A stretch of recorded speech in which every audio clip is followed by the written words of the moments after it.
Good evening, practicum students. I've had a little breakthrough and a surprise. There's I've been able to access some more detailed information about how to do your unit plan. And I'm going to kind of summarize it, but it can be long, but it doesn't have to be.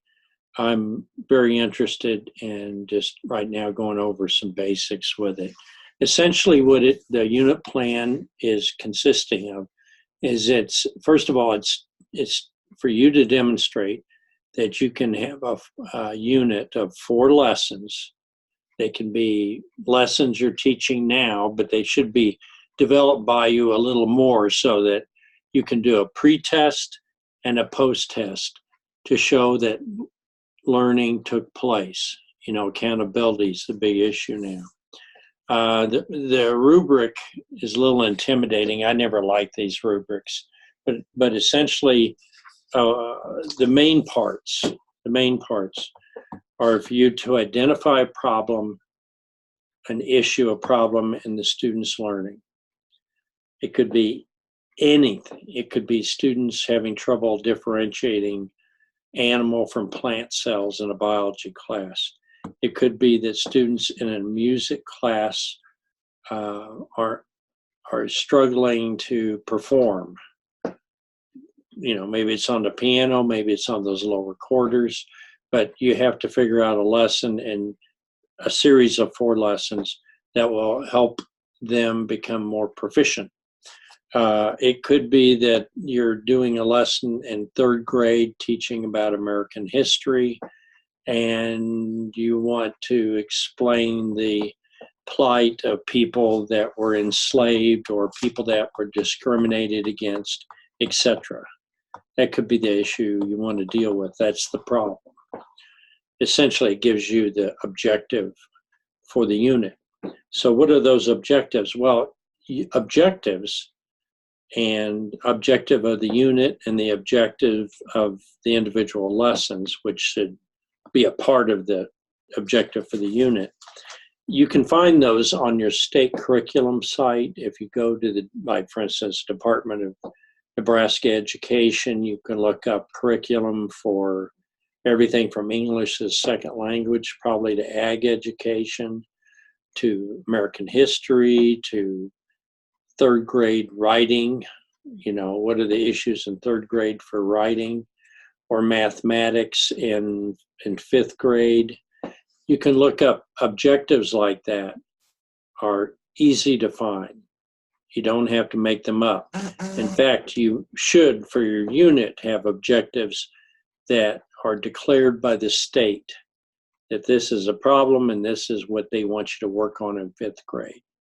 So for now, for the purposes of this assignment, we'll take those from another source. Now, your individual lesson plans, I actually include in here a kindergarten class, and you can see that they have the unit objectives, and then certain lessons you check saying, well, this lesson has an objective that meets that unit plan. You may have 3 or 4 objectives for the unit plan. If you have an issue about what is an objective and what is for a unit, or what's an objective for a lesson plan, you can email me, and I may do it just to Zoom and talk about those. Okay, so you're going to be teaching a series of lessons. I like for you to do this within the context of your practicum. You may have to vary it a little bit. Maybe you're not quite doing that, but let's say you're teaching kids, you're teaching them about nature, about environment, and you want them to think about the environment in the water, or different types of environments in the water, salt water, maybe pond water, river water, etc. And so you look up some objectives from the state to help you with those. Then you want lessons that will be interesting lessons. We're not talking cardboard here. They should be emotionally, intellectually challenging lessons. But I don't want you to turn this project into 40 pages. That is not my objective here. I want you to hit the basics, and I want you to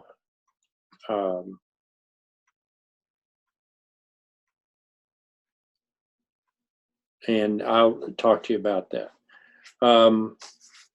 Okay.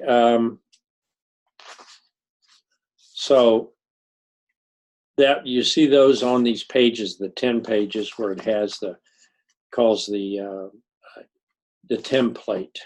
And you can kind of see unit objectives and how the lesson objectives are written in there. And you can actually write these within those tiny little boxes. But if you want to have that there and then go down and write them in a different fashion, I'm fine. I don't expect you to write everything in tiny little boxes. You will be asked at the beginning, I have it in here, you'll be asked to describe your school, resources, issues that may be a problem, and then the problem of that specific unit. You know, for instance, maybe kids are having trouble dividing or adding or something like that.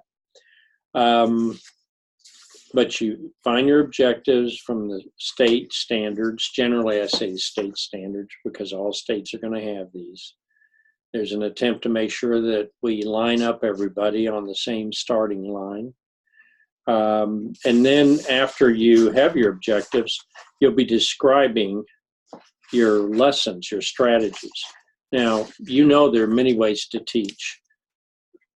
We do lectures. Now, right now, I'm trying to do a demonstration. It's not a lecture, but it's kind of like a lecture. But with kindergartners, you're going to have them hands-on. You may have small group or large group projects. Depends on what you're teaching. You know, if you're teaching individuals how to multiply 3 times 5 and 2 times 4, you may have them get in groups where one kid who's more of a master is better at it, works with another kid, and they take turns writing out the problems and solving the problems. And maybe a third kid is there and explains that. So it's like a little 3-person unit. And then the kids shift around so that it's not always the same 3 kids working. Okay. What else do we have here? Let's start with that for right now. Now, it's important in here you identify things such as resources, but a lot of that's within the context of the school. Does your school have technology? Does the community have technology? Are the parents available to work with students? Do you have paras and things? Some of that you'll discuss in paragraphs. I'm mainly interested in you getting the objectives clearly stated and then having a way to assess it. The assessment I mentioned on my comments here, assessment can be quantitative or qualitative. What's qualitative? That's when people judge their artwork or their music performance. If you're a music teacher, do they play the piano? And do you have, usually when you have something qualitative, you do have maybe, you have like, is this not quality? Is it close to standards? Is it meeting standards? Is it exceeding standards? Those kind of rubrics. And they have a little, you'll have to design those, but you only have to design one. You can do quantitative. Quantitative is pretty easy because you basically have a 10-point test or a 10-point checklist, and students have to meet those objectives. And so you could actually test the students before you ever do the unit, before you do the environmental unit, and see how much they know, and then test them, post-test them, and then you can literally have a score. You say, well, they only got 2 out of 10 or 2 out of 20 in the pre-test, but in the post-test after the lesson, they scored 15 out of 20 on average. Okay. My concern is now, I know we're in the middle of the semester, but this should be something you can do. I wish I got to you a little earlier, but it's only 4 lessons. The lessons don't have to be long. They just have to be focused. So you can call me and I will talk you through it. Your cooperating teacher probably can do the same. You're going to be putting this on TaskStream. That's always messy when you have these squares on here and you have to write everything in. But I'm interested that you put together a unit, you show that I know what learning is, I can show learning took place or maybe didn't. And you can analyze the situation. What was the cause of the lesson succeeding or lesson not succeeding, or specific objectives not being met? Think about this. Basically, this is highly creative and comprehensive thinking about what the situation is and what might happen. So this is my goal for you. I hope you forgive me. I wish I'd given it to you probably a month ago, but I'm determined I'm going to walk you through this, and I have lots of time on my hands. And if I have to do 3 or 4 of you in a Zoom session and we'll work on the unit, we'll work on the unit. We'll do that before the other Zoom sessions because I'm most concerned that we just get this done. We do have, and I can set the time and give you more time to submit this. So I can give you probably to the second week of December because actually the semester runs pretty late. So it gives us approximately 2 months. If any of you have not done lesson planning before, totally alien to you, those are the ones I'm most concerned about because the parts are pretty simple. You can look up lesson planning. I've taught people in ESL the PSYOP lesson planning, and I can explain that to you what that is. But I'm not going to go and reteach that whole semester class to you. I'm going to give you what you need to be successful. Your lesson is not something I decide on. I judge it, but you can decide whatever it is you're working with the students. Is it about literature in a reading class? Is it about writing skills?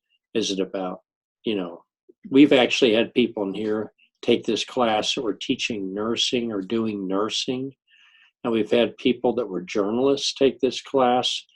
And so this could work for if you're going to be teaching at a community college. Please send me emails.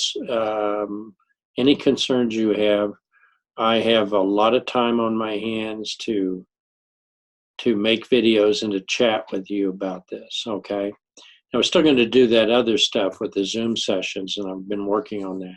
But I'm not going to add any more work to the semester. We're just going to do this unit plan for task stream and do a nice interpretation because the purpose of it, I'm just going over this one more time, is to look at the situation, see what it is you're required to be teaching, what is your objectives, your goals at the unit level, and then at specific lessons, and 4 lessons. Don't go to 10. Don't get all excited. And then you'll want to look at things before you teach the lesson, or at least theoretically. And then after you teach the unit, what evidence do you see that things improved? And that's why we want you to apply this to the class you're in. Now, if you have a situation where you won't be able to, or you think you won't be able to actually do a lesson plan, or 4 lesson plans of your own making here, now you can adapt stuff that's being done in class. So, I'm always for, to me, teacher, you take stuff from other people and you put it together and try to make it something sensible that can be applied. You don't have to invent something brand new that's never existed before. That's not our purpose here. Our purpose here is to have a unit and a lesson to look at what the situation is before, maybe talk about some issues in that class. As for instance, you have English second language learners in there, or if you have a student with special needs in there, or maybe you have a gifted student, or you have a students or you want to work at different levels. I'm pretty skilled at differentiated instruction too, so I can actually show you sample units that use that, because the lesson plan is not just one way. Lesson plans do have to have objectives and goals and some issue they're addressing in a topic, but then how you assess it is up to you. I mentioned quantifiable and qualitative. and we can go either direction. I can help you design a rubric for qualitative. If you, for instance, in art, you can also have just a checklist that people go through. That's pretty simple. Okay, I'm going to send this to you, and I want you to look at this video, and I'm available. I usually look at my email anytime from 2 in the afternoon till 1 in the morning. That's kind of my time. So, all right, thank you.